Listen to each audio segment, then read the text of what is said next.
পতাকা এবং পাশাপাশি আমরা বাংলাদেশের পতাকাও দেখতে পাচ্ছি।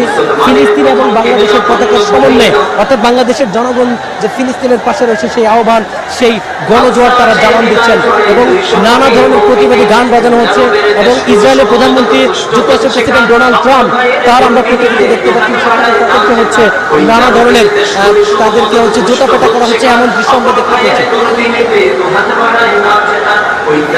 ফিলিস্তিনিদের পতাকা দেখতে পাচ্ছেন আমরা দেখানোর চেষ্টা করছি ফিলিস্তিনি সেই পতাকা কিভাবে তারা নেড়ে তাদের পক্ষে সমর্থন জানাচ্ছে। আকসা আছে হৃদয় জুড়ে 200 কোটি মুমিনের, আকসা আছে হৃদয় জুড়ে 200 কোটি মুমিনের, মুসলমানের প্রথম কিবলা পুণ্যভূমি নবীদের। আকসা আছে হৃদয় জুড়ে 200 কোটি মুমিনের, আকসা আছে হৃদয় জুড়ে 200 কোটি মুমিনের। সালাদিনের সৈন্যরা সব প্রস্তুতি নাও একসাথে, আকসাকে আজ মুক্ত করতে জুলুমবাজের হাত থেকে।